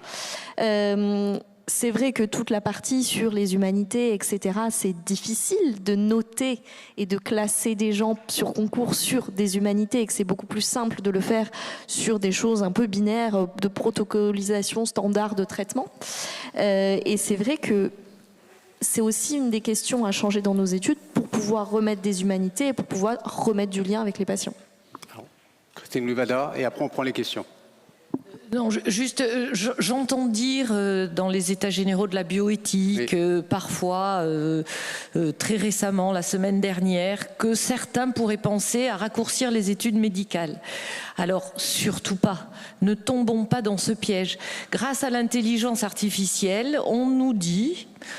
fleurit l'idée que peut-être il faudrait les raccourcir. Maintenant, au contraire. Alors, il faut réorganiser... et comme vous le dites, c'est peut-être pas la temporalité là idéale, mais il faut espérer en 2027 qu'on écoute ceux qui ont quelque chose à dire, comme les jeunes médecins qui viennent de sortir, et peut-être à peine un peu nous, et puis surtout qu'on ne les raccourcisse pas. Au contraire, je pense que notre identité de médecin, elle va s'appuyer sur une éthique tout à fait particulière qu'on va construire sur ce temps très long de ces études avec ce que j'ai dit où parfois on se disait mais vraiment ça sert à rien et ça c'est vraiment quelque chose à repenser et puis surtout battons-nous pour garder des études longues même si on nous dit qu'avec l'intelligence artificielle en 5 ans ou en 4 ans on va faire de très bons médecins. À ce moment-là on va nous transformer en techniciens qui peuvent réparer des machines à laver, c'est formidable mais sûrement pas en bons médecins pour nos patients. Ce que vous dites, c'est vrai, c'est qu'on posera aussi cette question-là peut-être juste après, c'est est-ce que le médecin est un technicien ou est-ce qu'il reste, évidemment, la place du médecin est singulière. Monsieur, vous vouliez poser une question, donc si on peut apporter un micro, monsieur qui est juste ici, si vous voulez bien vous présenter. S'il vous plaît. Bonjour, Jean-Philippe Ouvry, président de l'Union francophone des patients partenaires. J'ai déjà remercié l'Ordre des médecins de m'avoir invité et il y a déjà, je crois que c'est en 2024, effectivement, d'avoir validé, et vous avez donné la définition tout à l'heure, le patient partenaire et le fait qu'il soit formé. Et je vais rendre hommage à quelqu'un que je n'ai jamais rencontré mais qui est là, c'est Madame Tourette-Turgis, puisque ce combat, on va peut-être pas parler de combat, cet engagement en tout cas a commencé il y a fort longtemps. Différentes choses, une fois que j'ai fait ça dans ce que vous avez dit, je vais essayer d'avoir un apport de patients partenaires. Et je finirai par une question, si c'est possible, aux philosophes. J'en suis désolé, mais je crois que la philosophie peut aider énormément. Problématique des soignants. La théorie, c'est bien. Quel temps ils ont avec un patient? Quel temps ils ont avec un patient? Si vous voulez faire du lien avec, c'est compliqué. Les imageries, on en a énormément besoin. Personnellement, j'ai 40 ans de parcours de soins. Je ne vais pas vous le faire parce que sinon vous allez me voir comme un patient. J'ai aussi d'autres vies, des vies professionnelles, des vies affectives, qui font ce que je suis. Il y a de ça 4-5 ans, c'est un médecin à l'ancienne qui, sur une palpation, ce qui n'existe quasiment plus aujourd'hui, m'a trouvé une solution à un problème thérapeutique, on va dire, sérieux. Les déserts médicaux. Comment on va faire sur cette solution et aussi avec les patients partenaires. Et puis il y a un truc, quelque chose dont vous ne parlez pas, c'est les visios, toutes les consultations qui se font en visio aujourd'hui. Alors à la fois ça rend service et à la fois en matière de lien, ça va poser d'autres questions. Voilà. C'était ce petit commentaire dans tout ce que vous avez dit qui était fort riche, mais par contre, je vais reprendre ma collègue, Madame Cristani, sur une approche, sur un mot qu'elle a utilisé tout à l'heure, et qui pour moi est un vrai sujet, c'était qu'elle vous a dit « vous allez nous sauver ». Eh bien moi j'ai fait une intervention avec des étudiants en médecine à la fin de leur première année, leur féliciter parce que mon beau-fils a fait ses études et je sais l'énergie que ça prend, et que je leur ai pris félicitations, quel courage pour un métier, je crois que l'humour passe un peu ici, de loser. Ah, ils me regardent interpellés, pourquoi? Bah oui, parce qu'à un moment, le patient il va mourir. À un moment, vous n'allez pas toujours nous sauver. Je suis dans 4 hôpitaux, il n'y a pas très longtemps encore avec un médecin avec qui je m'entends très bien. Elle voulait que je prenne des traitements pour anticiper d'autres choses, etc. Je lui fais, mais moi je ne vous demande pas de me sauver. Je vous demande de m'apprendre, de m'aider à vivre avec ma maladie. Parce que la notion de sauveur, et c'est là où je veux bien l'avis du philosophe, elle positionne bizarrement. C'est-à-dire que si le médecin est sauveur, vous êtes dans une verticalité absolue. Aujourd'hui, on veut que le patient devienne de plus en plus autonome. Il doit le devenir, les traitements vont durer plus longtemps, etc. La position du sauveur, que ce soit nous qui la définition, ou que ce soit le médecin qui soit éduqué de la sorte, va poser un petit problème par rapport à l'idéal de la relation dont vous avez tous parlé et que je partage avec vous. Merci. Merci beaucoup. Peut-être Éric Fiat, si vous voulez répondre à ça. Et après, j'ai des questions également pour Monsieur le Ministre et tout le monde. Il y a un dessin de Sampé que vous connaissez peut-être. C'est une vieille dame qui est dans une église et elle regarde Jésus sur la croix et elle lui dit mon Dieu, j'ai tellement confiance en vous que parfois j'ai envie de vous appeler docteur. Oui, il faut distinguer entre le sauveteur et le sauveur. Les médecins ont vocation à être des sauveteurs et non pas des sauveurs. Le sauveteur, c'est celui qui s'occupe des mots MAUX de situation. Le sauveur, c'est celui qui s'occupe des mots de condition. Vous voyez ? Et en effet, je pense que Lévinas eut raison d'écrire que ce qui fait la dignité d'un homme, c'est sa capacité d'être troublé par la souffrance d'autrui. Et il en déduit que tout être humain a une vocation médicale. Et il souligne le mot médical. Cette vocation médicale, ça consiste à ne pas laisser autrui seul avec sa souffrance. Dans cette petite phrase, Lévinas prend le mot médical en son sens étymologique. C'est-à-dire que la médecine est médiation. Le médecin a pour vocation d'être médiateur, alors non pas toujours entre la maladie et la santé, mais entre beaucoup de souffrance et moins de souffrance, vous voyez ? Et c'est déjà pas si mal. Hein ? Mais en effet, si parfois le sauveteur se prend pour un sauveur, c'est parce que les progrès de la médecine ont été tellement formidables au XXe siècle que parfois, pris d'une sorte de démesure, certains médecins pensent qu'ils vont remédier non seulement au mot de situation, mais peut-être même au mot de condition.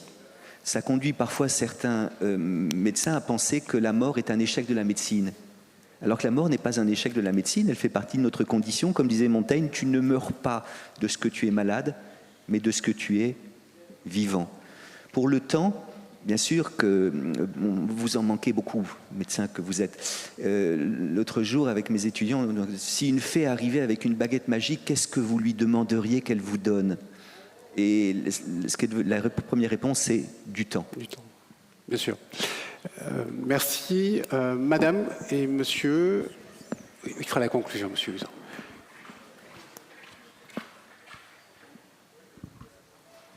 Oui, bonjour, merci pour ce débat. Docteur Boer, je suis conseillère dans le 77 et je suis aussi présidente d'un syndicat médical. On a un petit peu oublié dans ce débat, je crois, le côté médecin, et j'oserais le « connais-toi toi-même ». Ça aussi, ça renvoie évidemment aux humanités, mais c'est très important parce que dans ce colloque singulier, en fait, il y a vraiment deux individus. Il y a le vécu aussi du médecin face à la maladie, face à ses propres problèmes familiaux, etc. Et un jour de consultation n'est jamais le même que le lendemain ou la veille. Et en fonction de l'état où nous sommes, eh bien, effectivement, il faut apprendre ses propres limites. Et c'est très important de connaître la manière dont on réagit face à la maladie de l'autre et la manière dont on va aussi gérer ce qui pour nous est une souffrance. Et on sait que quand on perd un patient, il y a une deuxième victime qui est celui qui perd le patient. Donc ça, c'est aussi très important. Je préside aussi un groupe de formation continue et nous faisons énormément de formation continue à la communication pour les médecins. On s'appuie sur deux théories principales qui sont la process-com de T.B. Keller et qui sont l'intelligence émotionnelle. Et c'est vrai que ces techniques de communication nous permettent de beaucoup mieux nous exprimer, de beaucoup mieux nous faire comprendre des patients. À titre personnel, je crois que j'ai gagné entre 5 et 10 minutes sur le consentement éclairé et qu'il est sûrement beaucoup plus éclairé qu'avant que je fasse ces formations. Donc tout ça est très important. Effectivement, on ne l'apprend pas en fac de médecine, ça serait bien que ce soit le cas, mais après la fac de médecine, on a quand même la formation continue qui nous permet de rattraper ça. Alors, merci pour cette question, ce commentaire. On aura tout à l'heure, un peu plus tard, dans les autres débats, on abordera ce sujet, c'est promis. Excusez-moi, si je peux juste... Oui, bien sûr, madame, allez-y. Parce que c'est exactement ce qu'on a mis en place dans notre faculté et c'est ce que nous, on a appelé la communication thérapeutique. Oui. Et c'est la connaissance de soi. Donc ça, c'est une petite graine, effectivement, qu'on a placée dans le premier et deuxième cycle des études médicales. Et après, là, récemment, ça fait 2 ans où on le place maintenant pour les praticiens hospitaliers sous la forme d'un DU qu'on appelle le DU de management en environnement hospitalo-universitaire. Qui, pour nous, c'est vraiment important de connaître, effectivement, d'avoir de l'empathie, mais de se connaître soi pour gérer également ce qu'on doit gérer dans notre vie en dehors de médecin et notre vie de médecin sur le terrain. Donc c'est vraiment quelque chose qui fait du lien et qui nous tient à cœur. Alors, monsieur, allez-y, je vous en prie. Je ne sais pas si on peut apporter un micro, merci. Merci beaucoup. N'oubliez pas de vous présenter. Oui, docteur Alain Zen, je suis trésorier du conseil départemental de la Moselle. Alors aujourd'hui, on vit dans un contexte particulier de déserts médicaux, puisqu'on considère que la France est à 87% un désert médical. Pour ce qui me concerne, je suis à Metz, et à Metz, il y a 10% de la population qui n'a pas de médecin traitant. Ce pourcentage monte à 16% dans les banlieues avoisinantes. Alors le médecin actuel, il rencontre le problème suivant. Il a souvent affaire à un patient qui est un patient agressif. Alors, comment doit-on établir une relation médecin-patient dans ce contexte, sachant qu'un médecin face à un patient agressif explose parfois et a des réactions parfois brutales. Et alors d'autre part, une deuxième question, c'est que on parlait de faute de temps. Faute de temps, les médecins vont parfois un peu vite et sont excédés, sont au bord du burn-out et ont des réflexions souvent déplacées face aux patients. Moi, je leur conseille, parce que je suis souvent présent lors de réunions de conciliation à l'ordre des médecins, je leur conseille de partir en vacances. Ils me répondent qu'ils sont indispensables, Je leur réponds que les cimetières sont remplis de gens indispensables. Voilà les questions que je vous pose. Merci beaucoup. Peut-être, Monsieur le Ministre, ça fait 2 fois déjà qu'on en parle, les déserts médicaux. Vous avez mis, sous votre magistère, vous avez mis en place aussi beaucoup de questions de télémédecine. Est-ce que ça répond aux déserts médicaux, ou est-ce qu'au contraire, ça creuse peut-être un petit peu le lien, peut-être pour répondre un peu aux interrogations autour des déserts médicaux? Je crois que les déserts médicaux, il n'y a pas une solution, il y a des solutions qui pour le coup, prendront longtemps. Moi, je suis convaincu, peut-être que ce n'est pas partagé par tout le monde, mais en tout cas, moi, c'est ma conviction et j'ai plutôt guidé mon action sur le sujet, c'est que, en fait, on n'a pas pris en compte, finalement, avec le numerus clausus, le numerus apertus que j'ai fait supprimer l'an passé, finalement les besoins de la population. Globalement, on forme le même nombre de soignants à l'épaisseur du trait qu'en 1970.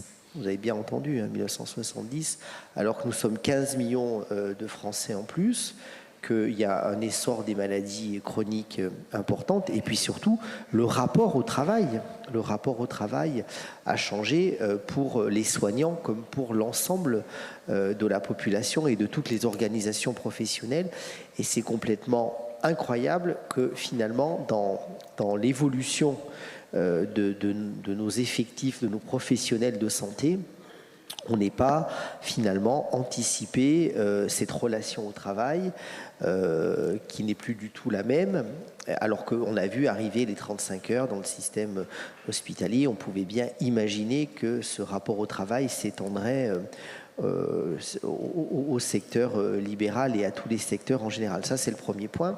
Après, les doyens n'aiment pas trop quand je dis ça, mais je le dis quand même. On a perdu le contrôle de nos études de santé. On est la 7e puissance mondiale et en fait, on parle beaucoup de souveraineté. Et force est de constater que sans les pays extérieurs, nous ne sommes pas en mesure de former nos soignants. Je vais vous donner quelques chiffres. Professeur Uzan. Les dentistes inscrits au Conseil de l'Ordre. Un dentiste sur 2 est formé à l'étranger. Ouais, et ça, je trouve que ça pose question. Un dentiste sur 2 actuellement est formé à l'étranger. Je pense qu'on a un problème. On ne peut pas en permanence vouloir être souverain. Les déserts médicaux, j'ai l'habitude de dire que c'est comme finalement quand on part à la guerre. Et quand on part à la guerre, il faut maîtriser ses troupes. Et là, on a un petit problème de chaîne de commandement de nos troupes.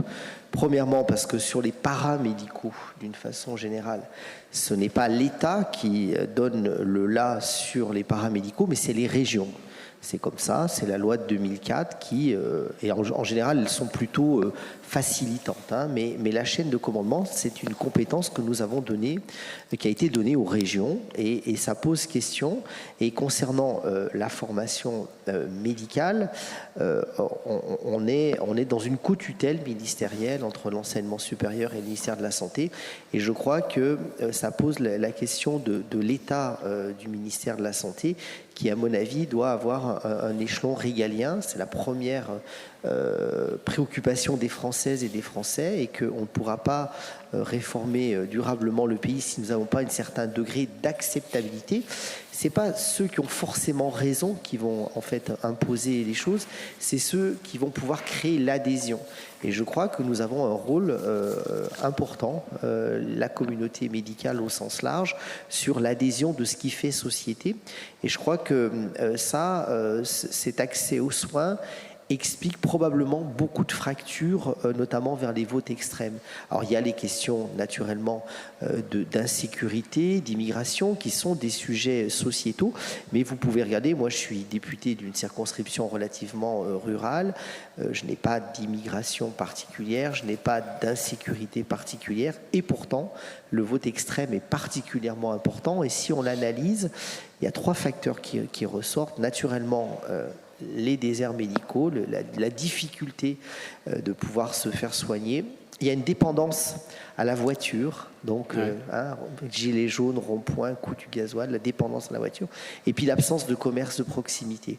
Donc je crois que tous ces sujets-là, alors on s'éloigne clairement de notre sujet, mais je crois que les déserts médicaux, ils sont souvent pas que des déserts médicaux, ils sont souvent des déserts tout court où il n'y a pas forcément d'aménagement du territoire. C'est pour ça que même si cette compétence est du champ régalien, la santé c'est l'État, on voit bien que toutes les collectivités, regardez les élections municipales, il n'y a pas un programme d'élection municipale qui n'a pas parlé de santé, alors que c'est de l'aménagement du territoire, c'est des mesures d'accompagnement, mais ce n'est pas le sujet propre des maires, si ce n'est celle de leurs concitoyens.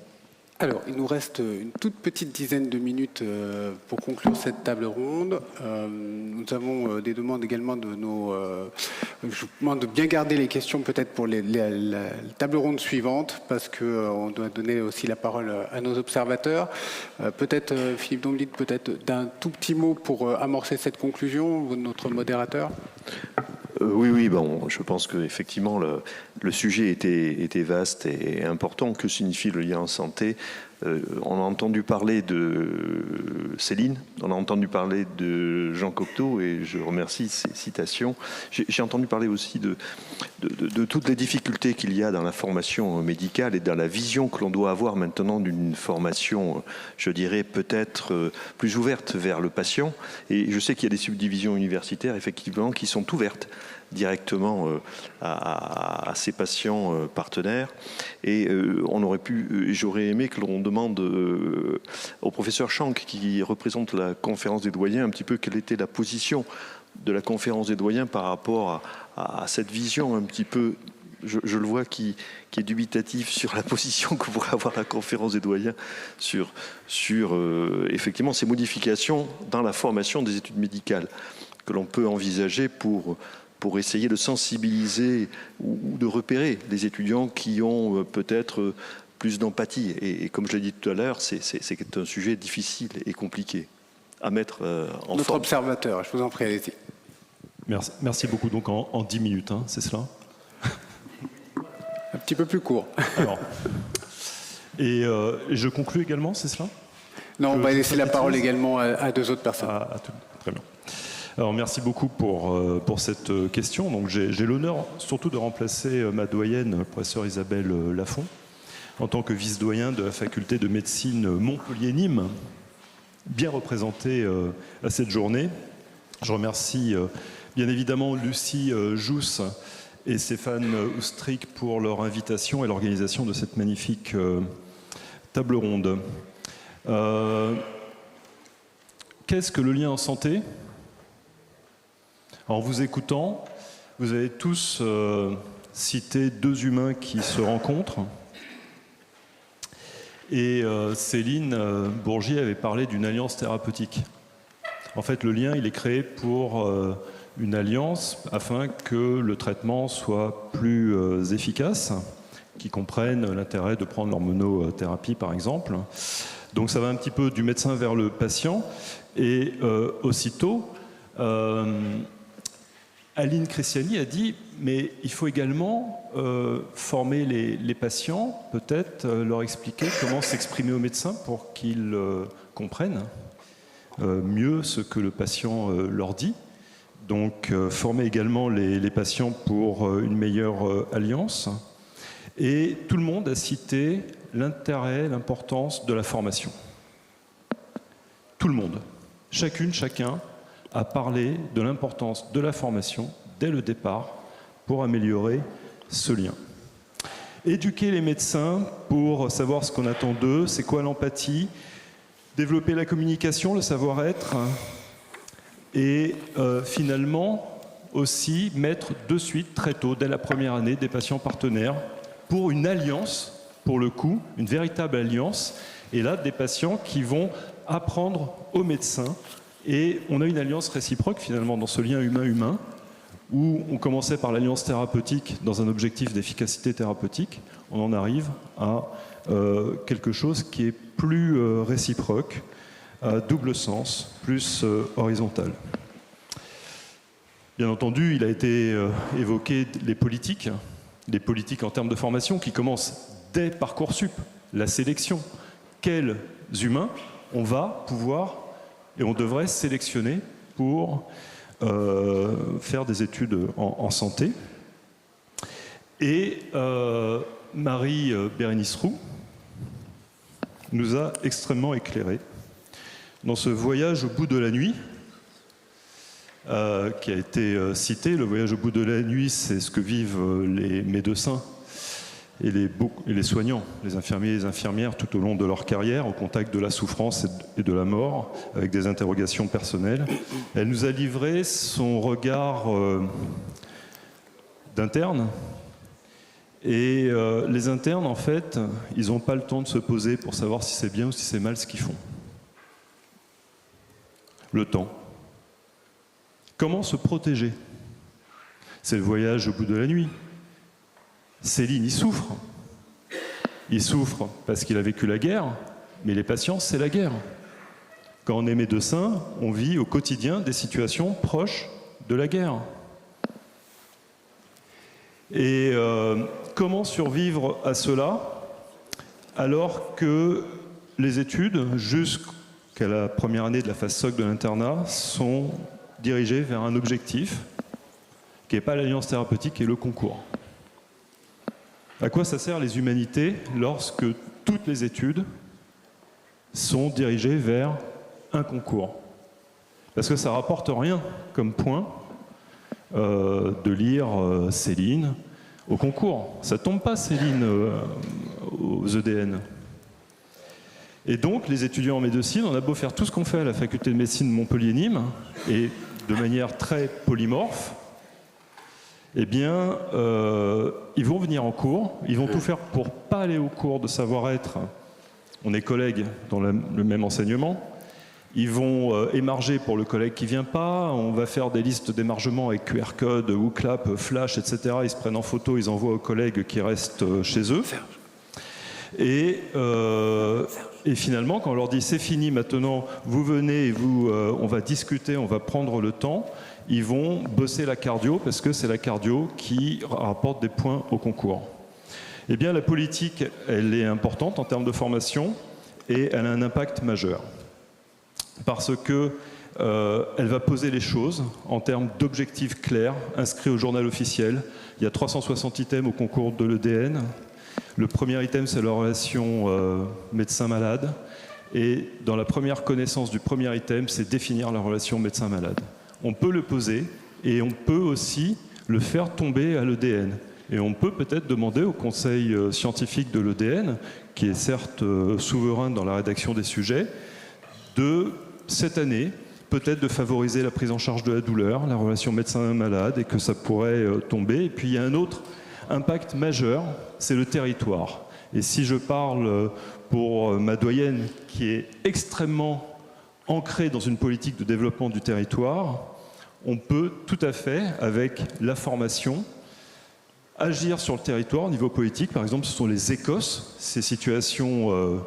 ces simulations qui comptent pour un tiers de la note au concours de l'internat. Et avec ces facultés de médecine qui irriguent les territoires dans les centres hospitaliers généraux, par exemple Montpellier va irriguer jusqu'à Perpignan, en passant par Béziers, mais également les maîtres de stage universitaires qui mettent en place des écosses, les objectifs sont posés. Et par exemple, dans les compétences non techniques de la relation médecin-malade, il y a la première aptitude non technique qui est savoir écouter le patient. Et pour avoir le point maximum, c'est indiqué, il faut porter une attention soutenue à ce que dit le patient et il faut porter une attention soutenue à ses préoccupations. Et c'est là-dessus qu'on pourra travailler les praticiens hospitaliers, pas forcément universitaires, mais qui travaillent dans les CHG et les CHU, les maîtres de stage universitaires en médecine de ville, etc. On a l'arsenal politique fabuleux pour améliorer cette relation soignant-soigné de manière très concrète. Merci beaucoup. Alors, il nous reste vraiment quelques minutes. Serge Usan, vous réclamez la parole depuis un petit moment. Et c'est normal, en tant qu'observateur, vous allez conclure. N'oubliez pas que vous faites partie des tables rondes suivantes également. Oui, j'aurai le temps de me rattraper. Non, mais juste un mot. Philippe Domblide a dit finalement, c'est à la fin qu'on sait si on était fait pour ce métier-là ou pas. C'est assez vrai. Alors moi j'ai commencé mes études de médecine en 1966. J'interdis à quiconque de faire des calculs sordides sur une prédiction de mon âge. Il n'en reste pas moins que c'est vrai, c'est à la fin, mais et si on veut ramener un message à la maison, finalement, c'est quoi? C'est que, Christine l'a dit, il ne faut pas raccourcir les études de médecine. Il faut les redistribuer de façon totalement différente. Première redistribution, une année de propédeutique. Moi, j'ai vécu ça, qui permettait de savoir où on allait, si vraiment on avait fait le bon choix, et de faire du rattrapage des humanités. Alors, pour vous rassurer, monsieur Fiat, j'ai fait la filière A', latin, grec, parce que ma mère disait « tu ne peux pas être médecin si tu n'as pas fait ça ». Franchement, ça ne m'a servi à pas grand-chose. À peu près autant que mes 190 heures de biochimie en première année, c'était monstrueux et inutile. Donc je crois qu'il faut redistribuer les études, peut-être penser, et ça je le dis pour Céline, parce que vous allez peut-être avoir ce message à faire passer, une année de propédeutique où on fait des humanités, etc., et où il y a beaucoup d'examens oraux, parce que l'examen oral est une façon beaucoup plus intéressante de juger les gens. Une année de propédeutique, et puis on s'engage. Quand je dis propédeutique, on me répond, alors pas sous l'AS. Ils n'ont pas compris la question. La question, c'est une année après le bac pour respirer et aller. On a besoin de temps où on respire dans les études de médecine. Et puis, il ne faut pas fabriquer, je suis désolé, mais il ne faut pas fabriquer un chirurgien qui va faire des greffes cardiaques de la même façon qu'un médecin généraliste. Donc, il faut un temps commun qui est raccourci. Là, il faut raccourcir cette durée et allonger le temps dédié à la formation pratique, dédié aux futurs exercices qu'on va avoir. Alors on me dit oui, mais en 4e ou 5e année, on ne sait pas encore ce qu'on veut faire. Vous croyez que Yannick parlait tout à l'heure des polytechniciens, pourquoi un futur ingénieur saurait en 3e année ce qu'il veut faire et pas un futur médecin? Eh bien si, il va falloir faire du temps dédié. Voilà un petit peu le message. Et alors le dernier, puisqu'on me rend responsable largement de la certification périodique des médecins, je pense que c'est un temps important pour se reposer ces questions-là, même si on est en cours de parcours, puisque j'ai introduit 2 items auxquels je tiens beaucoup et auxquels l'ordre m'a beaucoup aidé à les faire passer. C'est la relation médecin-soignant-soigné et, deuxièmement, la santé du soignant. Parce que pour bien soigner ses patients, il faut être soi-même en bonne santé. Merci, professeur. Et puis, madame, s'il vous plaît, vous pouvez laisser le micro à madame Turgis. Madame Tourette-Turgis, juste peut-être pour conclure en quelques mots, s'il vous plaît, cette table ronde. Ah, ça c'est plus difficile. Je sais bien. Donc si on prend l'apport des sciences humaines et sociales, on peut avoir de l'espoir, puisqu'en fait, on s'attache à ceux et celles dont on prend soin. Donc ça, c'est important aussi de rappeler cela. Sinon, sur sauveur, etc., bah pareil, toujours en sciences humaines et sociales, on a le persécuteur, le sauveur, victime, et donc on tourne autour d'un triangle infernal, et en général, il faut éviter une de ces 3 positions, puisque sinon, Et puis sur les patients partenaires, merci à l'Union des patients partenaires, et rappeler que effectivement, c'est quelque chose que possède notre université, grâce à toi d'ailleurs, Serge, depuis 2010, que les patients partenaires, ça suppose une approche partenariale en santé, donc une sensibilisation au partenariat, autant des soignants que des patients, et ensemble, ça c'est important aussi. En plus, ça évite d'avoir que les patients partenaires font partie de l'équipe, souvent, parce que sinon c'est à la différence peut-être des patients experts, qu'en oncologie, on en a beaucoup qui sont salariés, embauchés, qui ont des contrats. Donc ça, c'est important. Ça veut dire qu'ils font réellement partie des équipes. Et puis si j'ai peu de temps, j'ai vu qu'il vient de sortir un référentiel des compétences non techniques. Donc ça serait intéressant aussi, parce qu'au fond, l'empathie, oui, enfin les relations, oui, ça s'apprend aussi. Donc, tout le monde a une chance, en fait, s'il y a des bons apprentissages. Exactement, et l'empathie, ça s'apprend, le lien, ça continue. Et en tout cas, merci, je vous demande d'applaudir nos invités de cette première table ronde. Et on se donne rendez-vous dans une dizaine de minutes pour cette deuxième table ronde autour de la surinformation. Merci infiniment.